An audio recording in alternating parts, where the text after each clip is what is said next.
Oi, pessoal. Estamos aqui na nossa última aula, né? Nossa última aula do que seria o ano, se tivesse sido tudo nos moldes normais.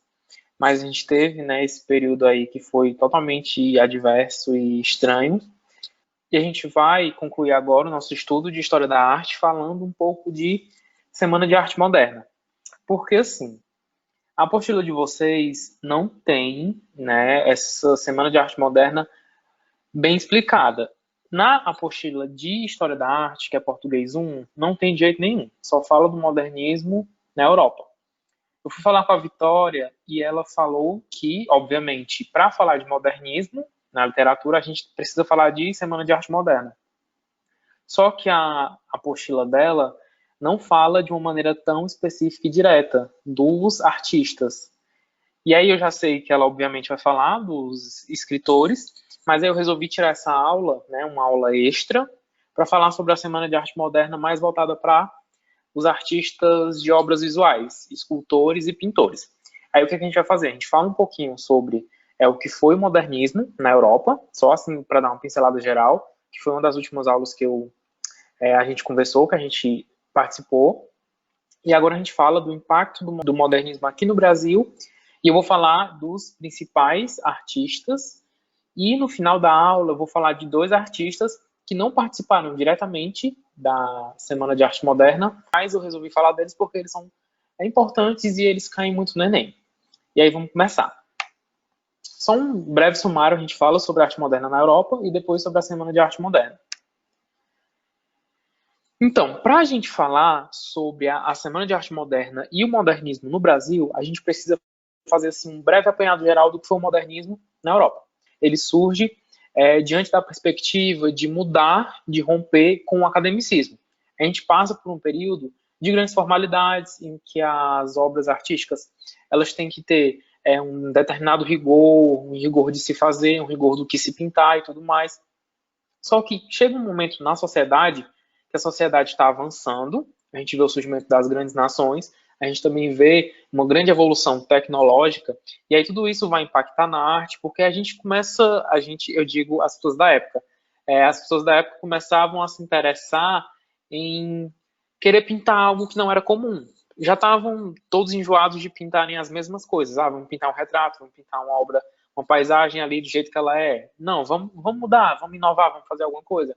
E aí isso é que se dá o modernismo, que é essa vontade de romper, né, que foi ali mais ou menos entre o final do século XIX e o começo do século XX até mais ou menos 1960, né, que depois de 1960 a gente vai ver que vai surgir já a arte contemporânea, né, que eu também já conversei com vocês sobre isso.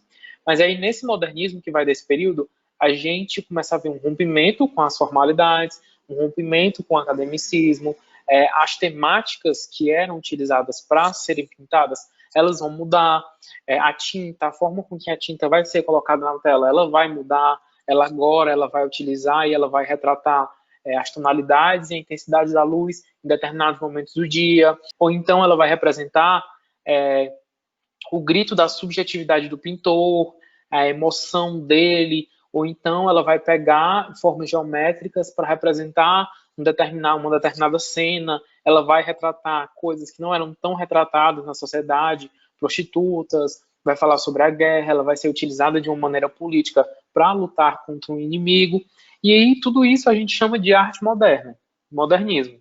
E aí, como quase tudo que acontece na Europa se espalha para todo o Ocidente, esse modernismo chega aqui no Brasil.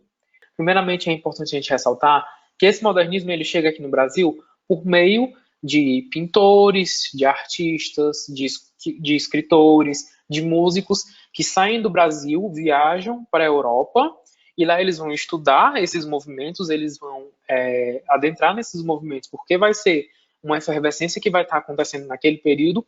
E aí, quando eles voltam para o Brasil, que eles veem como está a arte aqui no Brasil, eles têm essa necessidade de inovar. Então, o modernismo aqui no Brasil ele surge dessa necessidade de inovar porque era algo que estava acontecendo na Europa. Só que aqui no Brasil a gente tem uma coisa um pouquinho diferente, porque a gente sabe que todos os períodos de arte que vieram aqui para o Brasil, eles vieram mais ou menos do jeito que eles eram na Europa. Só que quando a gente fala do modernismo, a gente nota que os artistas desse período, eles têm uma grande preocupação em ressaltar a natureza brasileira, em ressaltar aquilo que é do Brasil. A gente sabe que em alguns períodos da arte a gente teve isso, né, seja na literatura, seja na música, seja na pintura, porém, aqui no modernismo é um momento que eles vão parar e vão dizer assim, olha, o que, que a gente pode fazer para estabelecer uma arte propriamente brasileira, ainda que inspirada de vanguardas europeias que vinham da Europa, mas a gente precisa agora fazer uma arte que seja nossa e que a gente dissemine para as nossas gerações. E aí essa é a influência do modernismo aqui no Brasil. Para falar do surgimento, entre aspas, dessa arte moderna aqui no Brasil, a gente precisa falar da Semana de Arte Moderna. A Semana de Arte Moderna ela foi fruto da corrente artística do modernismo, ou seja, desse impacto, dessa efervescência modernista que estava acontecendo na Europa, que veio aqui para o Brasil. Ela aconteceu em 1922, quando teve o centenário da independência do Brasil. Essa data é até uma data interessante, né, da gente pensar, porque ela é 100 anos depois da independência, e a independência foi, assim, de maneira geral, mais basicona, ela foi o grito de livramento do Brasil de Portugal. E aí, quando a gente pensa que essa Semana de Arte Moderna ela queria romper com todo o academicismo, ela é como se fosse também um grito de guerra contra essas formalidades, um grito de guerra contra o academicismo. Ela vai acontecer em fevereiro de 1922, que é a Semana de Arte Moderna, só que ela não é uma semana propriamente dita, salvo engano, ela acontece nos dias 13, 15 e 17, né, de fevereiro. Ela ocorre no Teatro Municipal de São Paulo, e assim como na Europa, no Brasil ela vai ressaltar as incertezas e dilemas de um período conturbado e de avanços no mundo. E aí é importante a gente perceber que essa arte moderna no Brasil, ela não é vista com bons olhos. Aí você me pergunta, mas César, se ela não é vista com bons olhos, por que eles conseguiram se apresentar? Por que eles conseguiram um local para se apresentar, um espaço público? A gente, como eu já falei para vocês, a maioria desses artistas, a maioria desses escritores, a maioria desses músicos do período, eles eram pessoas ricas, eles eram filhos ou eles eram parentes de pessoas que dominavam ali o Brasil nesse período. A gente está falando aqui da República Velha, a República do Café com Leite, e é em São Paulo, né? Ou seja, a gente está falando aqui de pessoas que eram filiadas a esses prefeitos, presidentes e tudo mais. E essas pessoas conseguiram, né, por uma parte pela influência que elas tinham, juntamente com o governador, né, de São Paulo, que era o Washington Luiz, elas conseguiram esse espaço para poder apresentar a Semana de Arte Moderna.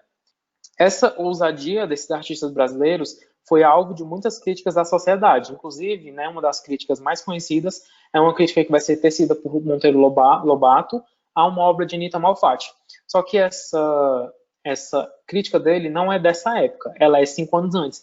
Ela foi de uma exposição que a Anita fez em mais ou menos 1917. E ela vai envolver, como eu já falei, literatura, escultura, pintura, arquitetura e tudo mais. E ela busca a arte brasileira. Quando a gente para pensar quem foi que idealizou a Semana de Arte Moderna, a gente tem 3 nomes principais. Certo que a gente tem alguns nomes, né, fora desses nomes, mas os principais artistas, escritores e pintores, de todos esses que estavam envolvidos, os principais foram Di Cavalcanti, Mário e Oswald de Andrade, sendo que a história cita como Di Cavalcanti como idealizador da Semana de Arte Moderna. Mas a gente costuma ver o Mário de Andrade como sendo ali a peça principal, a cabeça da Semana de Arte Moderna. Então, a gente vê, né, que esses 2 cartazes foram os cartazes de divulgação da Semana de Arte Moderna, e os 2 foram pintados por Di Cavalcanti, porque Di Cavalcanti ele era um cartunista, pintor, e aí ele fez essas 2 propagandas, e essa frase é atribuída a ele, que a Semana de Arte Moderna seria uma semana de escândalos literários e artísticos, de meter os estribos na barriga da burguesiazinha paulista, né, daquele período. A gente precisa falar da repercussão do período. A gente sabe que, né, esses artistas não foram vistos com bons olhos, eles foram considerados como loucos, e a gente tem uma das principais manifestações contra esse período, foi um documento escrito por Monteiro Lobato, Esse texto que o Monteiro Lobato escreveu foi sobre uma exposição de Anita Malfatti em 1917. O nome desse documento é Paranoia e Mistificação. Só que ele é associado ao período porque foi a partir desse documento, né, que Mário de Andrade foi lá, chamou Anita Malfatti para poder exibir na Semana de Arte Moderna propriamente dita. Inclusive, a Anita Malfatti ela é considerada como a maior artista da Semana de Arte Moderna a expor lá. E aí, esse texto, Paranoia e Mistificação, tem um pequeno trecho dele, né, que, como eu disse para vocês, ele foi escrito em 1917, mas eu gostaria de ler aqui com vocês. E aí, o que é que Monteiro Lobato fala? Há duas espécies de artista. Uma composta dos que veem normalmente as coisas, e a outra espécie é formada pelos que veem anormalmente a natureza, interpretam-na à luz de teorias efêmeras, sob a sugestão estrábica de escolas rebeldes. Essas escolas, né, as vanguardas europeias, surgidas cá e lá, na Europa e aqui no Brasil, como furúnculos da cultura excessiva. Embora eles se deem como novos, precursores de uma arte a vir, nada é mais velho do que a arte anormal ou teratológica. Nasceu com a paranoia e com a mistificação. Essas considerações são provocadas pela exposição da senhora Malfatti, né, que é Anita Malfatti, onde se notam acentuadíssimas tendências para uma atitude estética forçada no sentido das extravagâncias de Picasso e companhia. Aqui ele está falando do cubismo. E vocês conseguem perceber que a entonação de Monteiro Lobato aqui é chamar realmente esse povo de louco, principalmente a Anita Malfatti. Agora, a gente sai um pouco do panorama geral da Semana de Arte Moderna, que foi esse movimento que englobava música, pintura, escultura, literatura. Uma grande inovação na época que teve, que eu esqueci de falar para vocês, é que as poesias elas não eram mais apenas escritas. Nesse período, as poesias elas foram recitadas. Inclusive, tem um momento que eu acho muito engraçado quando eu estava lendo, que agora eu não sei dizer quem foi, não sei dizer se foi Villa-Lobos ou se foi o Mário de Andrade, mas um dos dois foi fazer uma exposição e aí ele estava com um calo, né, no pé e ele se apresentou com um sapato e com uma chinela. E aí todo mundo achou que aquilo ali fosse uma maneira de afrontar a formalidade de se vestir e tudo mais, e aí todo mundo ficou vaiando, só que ele só estava com um calo no pé.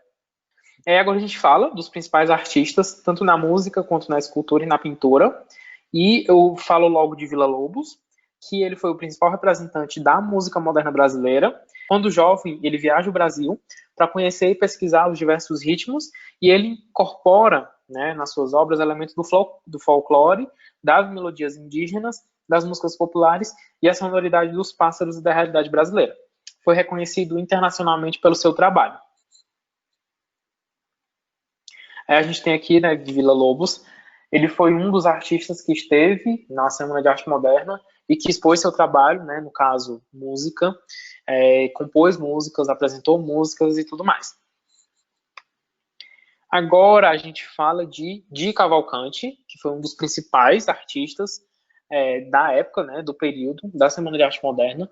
Ele era carioca, ele inicia a carreira artística dele como um caricaturista e ilustrador, publicando sua primeira caricatura em 1914 na revista Fonfon. Em 17, ele vai estar morando em São Paulo e ele vai frequentar o curso de Direito no Largo São Francisco e depois ele vai frequentar o ateliê de George Elpons. Uma das grandes contribuições artísticas de Di Cavalcanti é ilustrar um livro de Oscar Wilde, né, que é A Balada do Enforcado, que ele faz as ilustrações, que são várias. Se vocês forem procurar, colocar no Google, são várias obras que ficam ali na decorrer da descrição das cenas do livro. Né? Realmente é uma ilustração do livro. Ele foi o idealizador da Semana de Arte Moderna, mas ele teve a ajuda de Mário e de Oswald de Andrade, e ele tem uma forte influência de Pablo Picasso. Né? Pablo Picasso, na época, um dos maiores pintores e uma das maiores influências para pessoas que queriam romper com o academicismo no período. E assim, eu gostaria muito de poder falar sobre os períodos artísticos de cada um. Só que eu não posso fazer isso, porque senão a aula ia ficar muito grande, e eu acho que isso não seja algo que seja cobrado no Enem. Mas é importante a gente falar sobre Di Cavalcanti, que ele teve algumas fases. A sua fase mais produtiva e mais importante foi a fase que acontece depois que ele se filia ao Partido Comunista, e ele começa a se preocupar mais com questões sociais e começa mais a pintar isso. Aqui a gente tem algumas obras dele. Essa à esquerda é o samba, Essa à direita é Cinco Garotas de Guantánamo, salvo engano. E aí vocês conseguem perceber, né, a influência do cubismo, a influência de retratar a brasilidade, né, quando ele fala do samba, quando ele fala das mulheres, que a gente tem aqui mulheres que representam todas as raças e etnias brasileiras, a gente tem mulheres negras, mulheres pardas dentro desse espectro do colorismo, mulheres brancas, e aí a gente também tem a sensualidade da mulher, que foi algo que ele pintou durante muito tempo, porém, quando ele passa para essa fase mais crítica, né, depois que ele se filia ao Partido Comunista, ele deixa de pintar um pouco a sensualidade feminina para pintar um pouco mais sobre a revolução da mulher. Inclusive, tem uma obra que ele retrata mulheres, né, manifestando, que eu vou mostrar para vocês agora. Pronto, essa obra é uma manifestação de mulheres. Aqui a gente também nota essa grande influência do cubismo, que foi algo que foi assim, muito forte aqui para o Brasil, a maioria dos artistas brasileiros, e essa necessidade de se pintar a história e a cultura brasileira. E aqui outra obra também, né, que tem as mesmas características básicas. Agora a gente fala um pouco de Victor Brecheret. Ele foi aluno do escultor Arturo Daz em Roma, né, ele era um escultor principalmente. Quando ele volta para o Brasil, ele é descoberto pelos modernistas da Semana de Arte Moderna, porque ele estava fazendo obras, só que ele não era tão assim reconhecido. Mas ele foi descoberto pelos modernistas e aí ele foi se apresentar também na Semana de Arte Moderna. Ele também estudou artes em Paris, que é um local que ele vai exibir suas obras depois.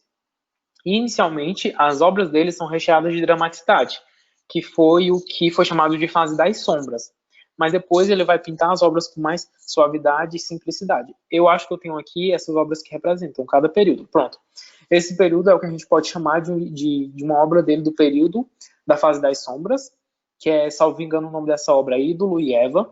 Vocês conseguem perceber a dramaticidade, um pouco também da questão da luminosidade que incide sobre a obra, que deixa algumas partes mais escuras, algumas partes mais claras, que isso auxilia também a dar um pouco de dramaticidade à obra.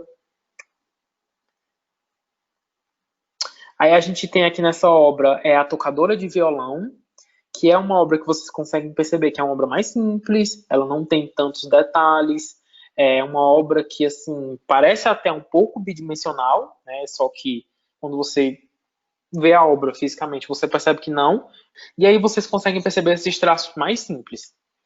E essa obra, que é uma das obras mais conhecidas dele, que é Monumento às Bandeiras, que é uma homenagem aos bandeirantes, né, que está em São Paulo, que basicamente faz uma homenagem a esse período das bandeiras.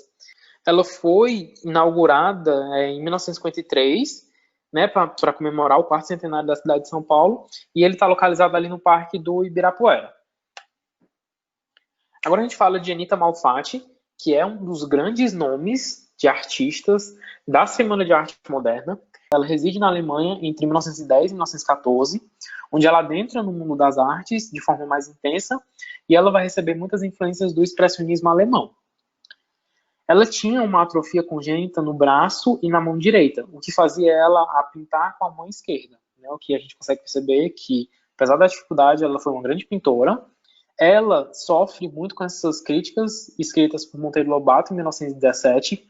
Depois que, né, ele teceu essas duras críticas a ela, ela passou um bom tempo, né, estudando as pinturas mais clássicas, porque ela tinha essa necessidade de inovar e de pintar, né, o que era influência das vanguardas europeias, do modernismo europeu. Mas aí depois disso, ela meio que se desmotivou um pouco. A gente percebe que essa crítica que Monteiro Lobato escreveu afetou muito ela, e aí ela passa um tempinho estudando as artes mais clássicas, né, Renascimento, essas coisas. Só que em 1921 ela é convidada a expor na Semana de Arte Moderna, e aí ela foi, com as obras mais de tom modernista dela. E aí ela vai ser considerada a mais brilhante artista a expor no evento. Depois, ela consegue uma bolsa para estudar em Paris, onde ela vai se distanciar um pouco, né, das ideias ousadas das vanguardas europeias novamente. E depois ela volta ao Brasil e ela se dedica a pintar um pouco obras, né, com características mais do Renascimento e também a arte knife. Eu não falei para vocês sobre a arte knife, mas ela é uma arte que, assim, ela é uma arte um pouco conceitual, que fala da produção de artistas autodidatas, que eles vão desenvolver uma linguagem pessoal e original de expressão, ou seja, as obras dos pintores dessa época, elas não são tão metrificadas pela realidade. Eles pintam, não que elas sejam obras surrealistas ou obras abstracionistas, são obras que representam características específicas do autor. A gente tem um principal representante da Art Knife, Henri Rousseau. Ele foi expor em Paris, só que aí, né, quando ele expôs em Paris, as pessoas acharam as obras dele um pouco assim feinhas, e aí chamaram ele de ingênuo, né, que ingênuo em inglês é naive, que esse nome era para ser uma crítica às obras dele, mas aí acabou virando um trunfo, porque ele começou a ser valorizado por essas obras, né, então ficou Art Knife. Inclusive, para vocês terem uma noção, Art Knife são mais ou menos artes parecidas com as de Frida Kahlo, que ela também era influenciada, né, por esse tipo de arte, Art Knife. E aí pronto, ó, esses são esses exemplos aqui. Deixa eu ligar o cursor.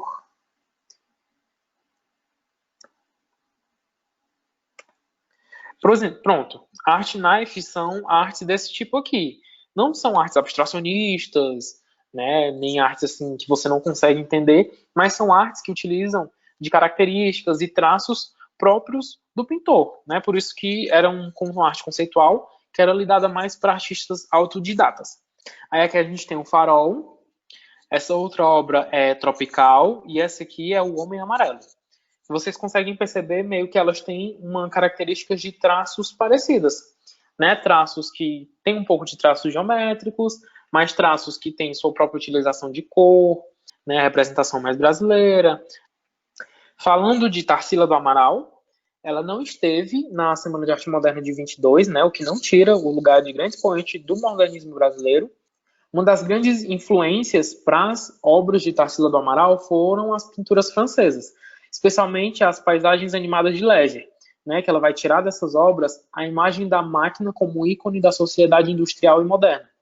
Depois que ela passa por esse período de sofrer essas influências, ela tem um breve período antropofágico, que é o que vai dar à luz à obra O Abaporu, que é, acho que é a obra mais conhecida dela, e depois, né, uma das suas, entre aspas, últimas fases, é uma fase que sucede a viagem dela à União Soviética, em 1931, que aí ela vai dar uma guinada social nas suas obras e ela vai começar a retratar a realidade social dos brasileiros, né? Essa realidade mais voltada para a questão socioeconômica, que vai coincidir com a inflexão nacionalista do período, exemplarmente representada por Cândido Portinari, que Cândido Portinari também era uma pessoa que era ligada ao Partido Comunista Brasileiro. Esses artistas, né, desse período, eles são bastante ligados a falar sobre as questões sociais e as mazelas sociais que afetam a população, principalmente a população brasileira. Aí a gente tem aqui, né, do lado esquerdo, né, a Abaporu, que é uma obra conhecidíssima da Tarsila do Amaral. Outra obra conhecida dela é Os Operários, que aqui a gente consegue perceber, estão fazendo uma cara assim meio triste, mas essa obra ela fala muito sobre a diversidade, que o Brasil ele é formado por essa diversidade de pessoas que chegaram ao Brasil para construir essa característica brasileira, né, essa raiz brasileira, e pessoas diversas, né, pessoas que estão incluídas nesse contexto do trabalho. E aí, falando do Cândido Portinari, quando eu falei para vocês que eu ia falar de dois artistas que não estavam tão ligados ao período, esses artistas eram Cândido Portinari e Tarsila do Amaral, e agora, por último, eu vou falar de Cândido Portinari, que é importante vocês saberem que Cândido Portinari, quando ele morreu sendo considerado o maior artista brasileiro, o maior pintor brasileiro.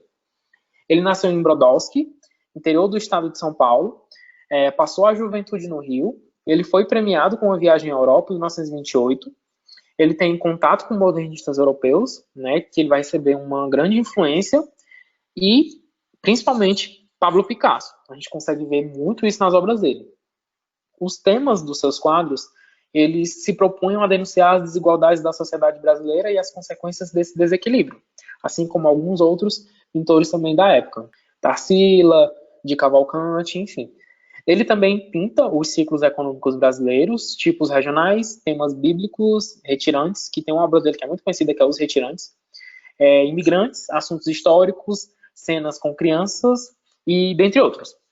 E também ele realizou quadros e grandes murais, como, por exemplo, o painel A Guerra e a Paz, que foi pintado em 1957 para a sede da ONU, a Organização das Nações Unidas, que ele pintou, né, esse mural, que é uma obra lindíssima, porém, ele não pôde comparecer à abertura, né, à inauguração dessa sede e da obra dele, porque ele era filiado ao Partido Comunista Brasileiro. Ele teve a opção de se desfiliar e se desligar, né, dessa raiz dele mais social, para poder ir, só que ele negou. E aí ele não foi. Ele se negou a fazer isso por obrigação. E aí ele não foi para a inauguração da obra dele por isso, né, porque ele foi barrado, porque ele era ligado ao Partido Comunista Brasileiro. Ele foi o primeiro modernista brasileiro a ser premiado no exterior com essa obra Café. Algumas obras dele retornam o maneirismo.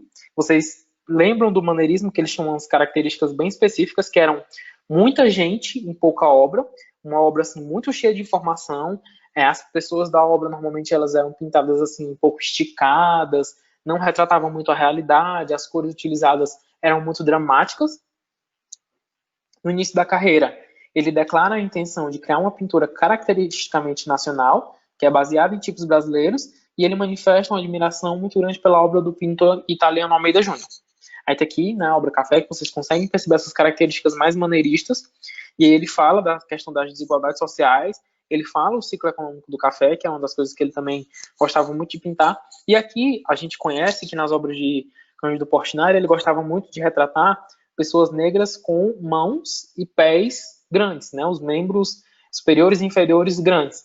Essa característica de representar povos negros dessa forma é porque ele queria relacionar que o povo negro, aqui no Brasil, ele está intrinsecamente ligado ao trabalho, né? A gente consegue perceber isso, né, até hoje em dia por meio, né, de pensamentos racistas, mas que ele retratou nessa época algo que estava enraizado no imaginário brasileiro, para o mundo, que era a utilização da mão de obra do negro para o desenvolvimento do Brasil. E a gente sabe que, apesar de as bases do Brasil terem sido construídas, assim, entre aspas, por pessoas negras, a gente sabe que até hoje essas pessoas não são valorizadas, né, no Brasil e, enfim, no mundo afora. Aí a gente tem o mulato, aqui à esquerda, e o lavrador de café à direita, né? Vocês conseguem perceber, né, as características das mãos e dos pés maiores, para representar essa ligação do homem negro com o trabalho. E aí essa obra dele, que é Os Retirantes, que é uma obra que é bastante conhecida, que é uma obra assim, muito dramática. Ele se utiliza de várias características e assim, várias utilizações iconográficas para poder representar essa dramaticidade. Porque a obra em si, ela é meio cinza, ela tem um fundo azul, mas as pessoas são cinzas, você consegue ver os ossos, as pessoas têm uma cara meio de assustadas, muito magras, enfim, assim, é uma obra muito dramática, mas que ela fala, né, das características de vida de pessoas retirantes que saíam de seus locais, passando fome, que não tinham nada para comer, nem como sobreviver, para poder sobreviver nas cidades grandes, né? Então, vocês conseguem perceber novamente essa característica dele de representar desigualdades sociais, porque eram pessoas assim totalmente abandonadas pelo Estado, pessoas que não tinham nenhuma forma de sobreviver e que morriam, muitas dessas viagens, muitas pessoas morriam e que para tentar alimentar seus filhos ou para tentar uma vida digna se submetiam a essas situações horríveis. Então, vocês conseguem perceber, né, essa grande característica de se importar com as desigualdades sociais de Cândido Portinari. E, gente, era isso que eu tinha para falar. Queria agradecer vocês por todo esse período que a gente passou juntos. Se vocês tiverem alguma dúvida sobre essa aula ou sobre algum outro assunto, né, vocês estiverem fazendo questões aí para o Enem agora, podem falar comigo. Desejo a vocês uma boa prova. Desejo a vocês uma boa prova, independente se acontecer alguma coisa, assim, eu não sei aí como vocês estão para achar se vai ser bom ou não essa prova ser realizada agora, mas, enfim, quando ela for realizada, desejo uma boa prova para vocês. E é isto, muito obrigado e tchau.